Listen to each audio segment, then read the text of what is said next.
राजनीति में पूछ उसी की होती है जिसकी दुकान में सामान होता है। जिसके पास समर्थकों की फौज नहीं होती उसकी हाईकमान पर पकड़ भी ढीली पड़ती चली जाती है। कुलदीप बिश्नोई का उदाहरण आपके सामने है। आज की वीडियो में हम हरियाणा के कुलदीप बिश्नोई की बात करेंगे, भाजपा नेता कुलदीप बिश्नोई की बात करेंगे। इन दिनों इसलिए बात करेंगे क्योंकि वह एक बार फिर सक्रिय हुए हैं, फील्ड में जाना शुरू किया है। 3-4 दिन पहले वे सिरसा गए थे। और क्यों गए थे, किस लिए गए थे, क्यों उन्होंने एक बार फिर से जनसंपर्क शुरू किया है, इन सभी सवालों का जवाब देने का प्रयास करेंगे इस वीडियो में। मैं हूं महेश कुमार वैद्य और आप देखना शुरू कर चुके हैं एनजेपी हरियाणा। आपसे अपील है हमारे चैनल को लाइक एवं सब्सक्राइब करें और हमारी राजनीतिक खबरों पर अपनी टिप्पणी जरूर दीजिए, अपनी राय जरूर दीजिए। आपकी राय हमारे लिए बेहद महत्वपूर्ण रहेगी क्योंकि आप ही हमारे मार्गदर्शक हैं। दर्शकों से जो फीडबैक हमें मिलता है उससे हमें ताकत मिलती है। आप खुलकर हमारी आलोचना कर सकते हो क्योंकि हम आलोचना का तहे दिल से स्वागत करते हैं। केवल तारीफ सुनने के आदी नहीं है, तारीफ के साथ साथ अगर आलोचना सुनना आप बंद कर देंगे तो लोकतंत्र में एक खूबसूरत दरवाजा भी आप बंद कर देंगे। हम लोकतंत्र के सिस्टम में भरोसा करते हैं तो खुद पर भी लोकतंत्र लागू करते हैं। हमारे विचारों की आलोचना करने के लिए आप स्वतंत्र हैं, अपनी राय जरूर दीजिएगा। आइए अब कुलदीप बिश्नोई की बात करते हैं। दोस्तों, कुलदीप बिश्नोई क्यों सक्रिय हुए, इसका सीधा सीधा जवाब ये है जो हमने पहले ही शुरुआत में भूमिका में बताया है कि जिसकी दुकान में सामान नहीं होता उसकी पूछ बंद हो जाती है। कुलदीप बिश्नोई अब मन टटोल रहे हैं मतदाताओं का, अपने उन समर्थकों का जो उनके पिता चौधरी भजनलाल के समय से साथ जुटे हुए हैं। चौधरी भजनलाल ने अपने मुख्यमंत्री रहते हुए हजारों लोगों के काम करवाए थे। किसी को भूखंड दिया था, किसी को नौकरी दिलवाई थी, किसी को कुछ और काम दिलवाया था, किसी को कोई एजेंसी दिलवाई थी। सभी जानते हैं चौधरी भजनलाल ने जितनी उदारता से काम किया उतना दूसरे मुख्यमंत्री शायद नहीं कर पाए। उन्होंने थोक के भाव जिस तरह आदमपुर विधानसभा क्षेत्र के लोगों को, हिसार जिले के लोगों को नौकरियां दी, उनका कोई दूसरा सानी नहीं है। हम यह कह सकते हैं कि उन्होंने मेरिट की अवहेलना की। हाँ, बिल्कुल सच बात है, मेरिट की अवहेलना की, लेकिन उन्होंने जो नौकरियां दी उससे उनकी राजनीतिक पकड़ मजबूत बनी। उन्होंने खुद को एक गैर जाट नेता के रूप में स्थापित किया था। कुलदीप बिश्नोई ने भी इस गैर जाट की राजनीति पर आगे बढ़ने का प्रयास किया। हरियाणा जनहित कांग्रेस भी बनाई। सब पुरानी बातें हैं, आप समझ सकते हैं। पहले भारतीय जनता पार्टी ने उनके साथ समझौता किया था। ऐसा लिखित समझौता हुआ था पहली बार कि भाजपा 45 सीटों पर चुनाव लड़ेगी और हरियाणा जनहित कांग्रेस 45 सीटों पर चुनाव लड़ेगी और मुख्यमंत्री का चेहरा कुलदीप बिश्नोई को बनाया था। बाकायदा इस समझौते का ऐलान हुआ था और कुलदीप बिश्नोई गदगद हो गए थे। भारतीय जनता पार्टी उस समय बैसाखियों के सहारे चलने वाली पार्टी थी, लेकिन 2014 आते आते जब नरेंद्र मोदी ने केंद्र में प्रधानमंत्री पद की शपथ ली तो भाजपा का ग्राफ ऊंचा होना शुरू हो गया और भाजपा ने एक ही झटके में कुलदीप बिश्नोई से पिंड छुड़ा लिया। पिंड छुड़ाना ही कहेंगे, जिस तरह समझौता तोड़ा था उसकी एक लंबी कहानी है। लेकिन इसके बाद कुलदीप बिश्नोई भी झुके। पहले कांग्रेस में गए लेकिन भूपेंद्र सिंह हुड्डा से टकराव हुआ, बात नहीं बनी, भारतीय जनता पार्टी में आ गए। भारतीय जनता पार्टी ने उन्हें आदर मान देने का प्रयास किया, लेकिन कुलदीप बिश्नोई की दुकान खाली हो चुकी थी। आदमपुर में भव्य बिश्नोई चुनाव हार गए, 2024 का विधानसभा चुनाव हार गए। यह कुलदीप बिश्नोई के लिए सबसे बड़ा झटका था। भजनलाल परिवार 56 साल बाद आदमपुर विधानसभा सीट पर चुनाव हारा था और पूर्व आईएएस अधिकारी कांग्रेस के उम्मीदवार चंद्र प्रकाश ने भव्य बिश्नोई को चुनावी मैदान में पराजित कर दिया।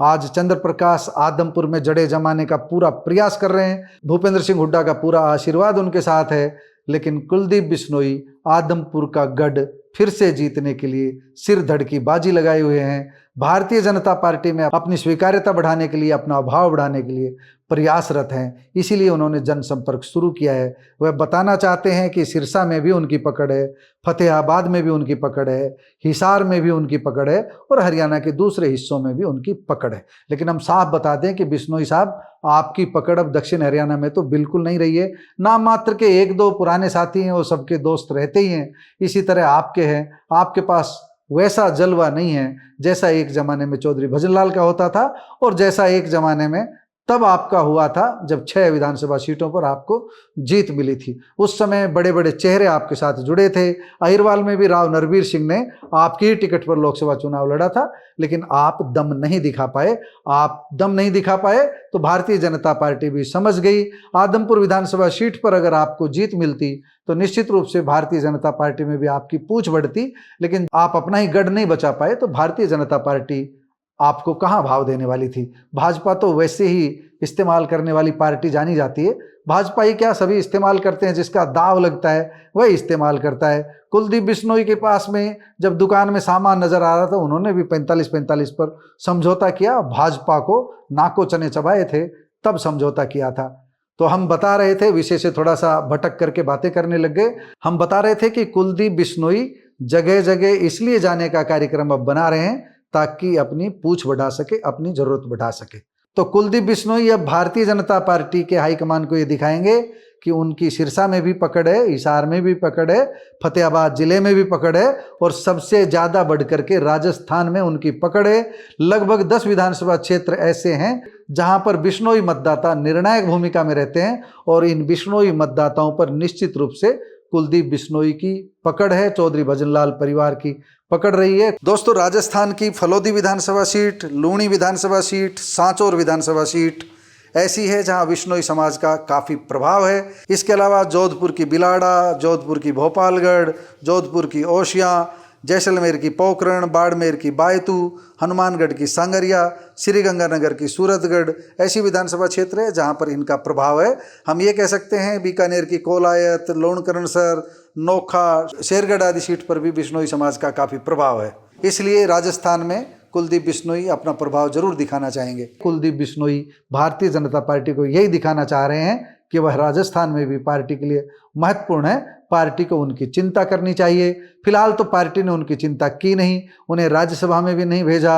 हाँ, एक काम जरूर किया कि रेखा शर्मा ने चौधरी भजनलाल को लेकर के जो कटाक्ष किया था, रेखा शर्मा को अपने शब्द वापस लेने पड़े और नायब सैनी को कुलदीप बिश्नोई के घर पहुंच करके, कुलदीप बिश्नोई के पास पहुंच करके उन्हें राजी करना पड़ा, उन्हें मनाना पड़ा।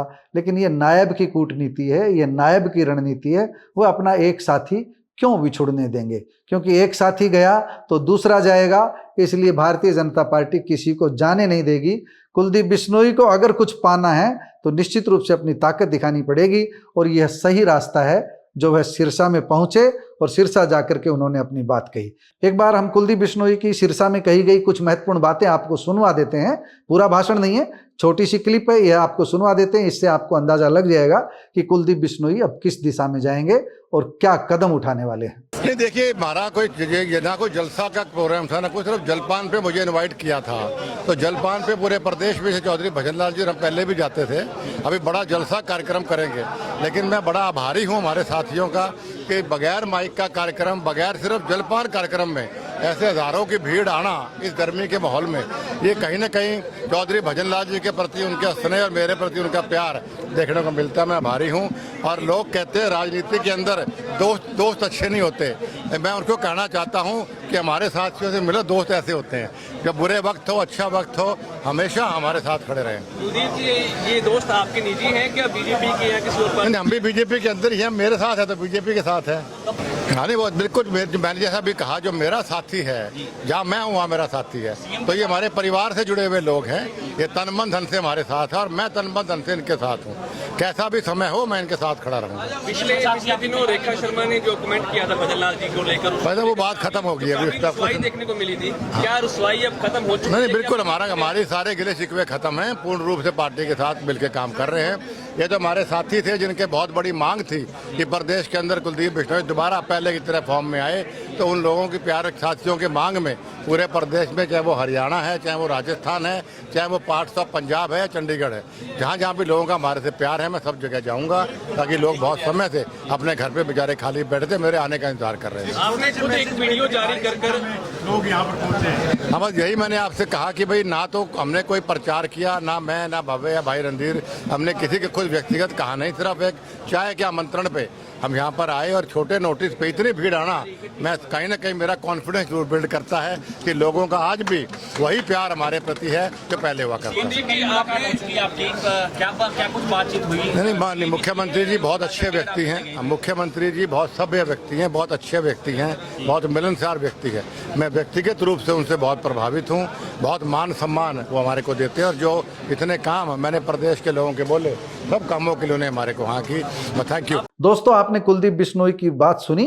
आप समझ सकते हैं वो अपने भाषण में कह रहे हैं कि उन्हें राजस्थान में भी जाना है, हरियाणा में भी जाना है, यानी वह अपना भाव बढ़ाने के लिए अब सघन जनसंपर्क करेंगे, लोगों के बीच जाना शुरू करेंगे।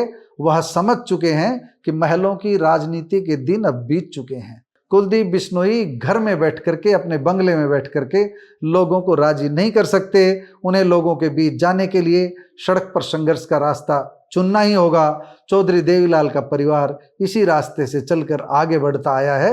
कुलदीप बिश्नोई जितनी जल्दी ये बात समझ जाएं उतना अच्छा है। हमें लगता है वह इस बात को समझ चुके हैं। सिरसा में उनकी मीटिंग, कार्यकर्ताओं के बीच पहुंचने की रणनीति इसी का हिस्सा है। दोस्तों, आप कुलदीप बिश्नोई की नई रणनीति को लेकर क्या सोचते हैं? कमेंट बॉक्स में जाकर अपनी राय जरूर दीजिएगा।